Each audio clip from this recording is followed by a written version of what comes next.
Hello mga ka-farming, welcome back sa ating YouTube channel, Farming is Good with Jason and Venus. So ito po ngayon ang ating sitawan ngayon. Ah, Ayan po. Talagang ngayon po yung talagang malakas ang pag-consume ng abono ngayon ng ating sitaw.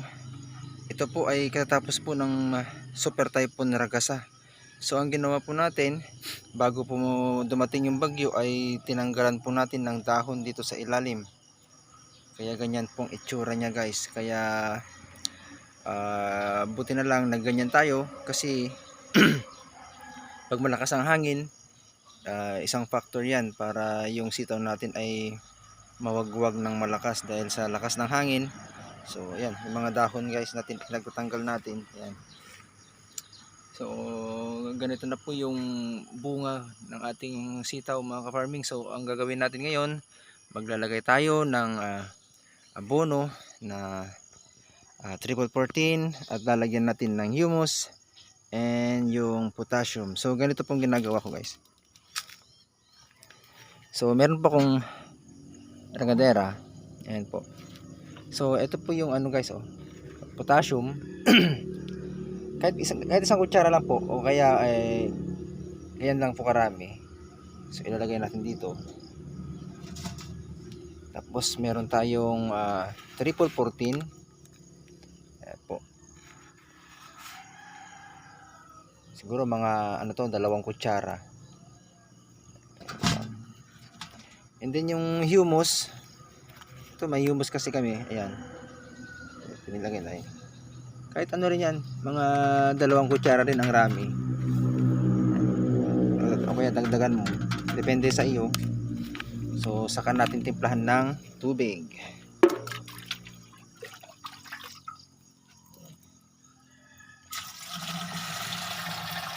Kasi mamaya mag-spray na tayo ng ano, ng insecticide. So mamaya i-video ko mamaya yung gagamitin natin na prevention para sa uod, and then yung foliar para yung bulaklak ng sitaw natin, at saka yung sitaw mismo, yung bunga, maalagaan. Pang uod, pang yung mga lumilipad, yung mga sucking insects, chewing insects, and then yung pampabulas para yung ating bulaklak ay magtuloy no, kasi maraming malalaglag. So ito, haluin natin guys. Ayan. Halo-halo lang.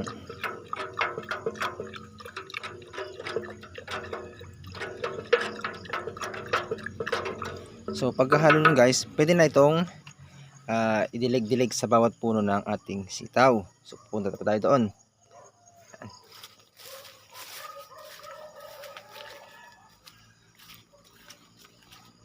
Meron din tayong talong sitaw mga ka-farming. Ayan, talong natin yun.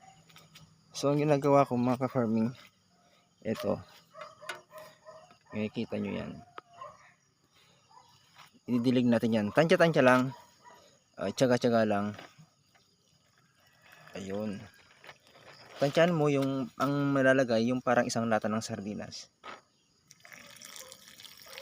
Ayun, farming. Ganyan lang ka-farming ang gagawin natin bawat puno. So nakikita nyo yung bunga, no? Ayan. So ayan. So nakita nyo, balang dahon. Talagang pinagugunting ko yan mga ka-farming. So ito po yung mga bulaklak nyo. Ayan.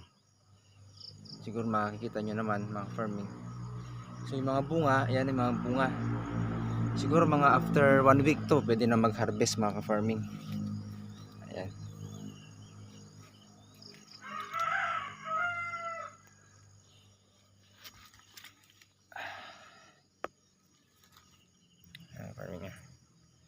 So ang gagawin natin, magdidilig na tayo mga farming.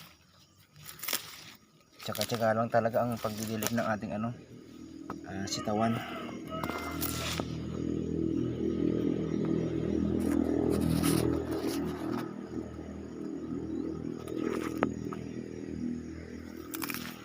saka isa pa ka-farming, ito yung mga bulaklak niya. Oh.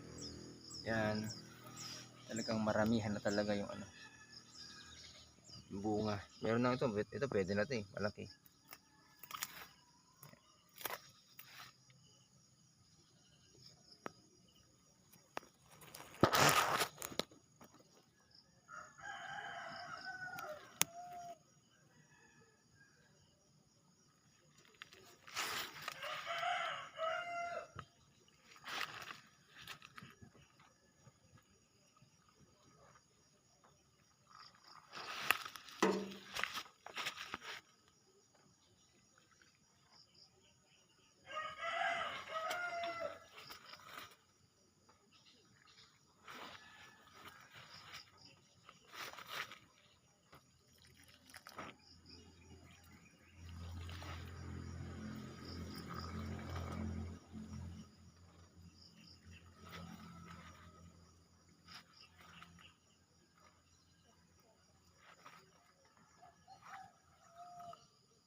So ganun lang siya ka-farming, no?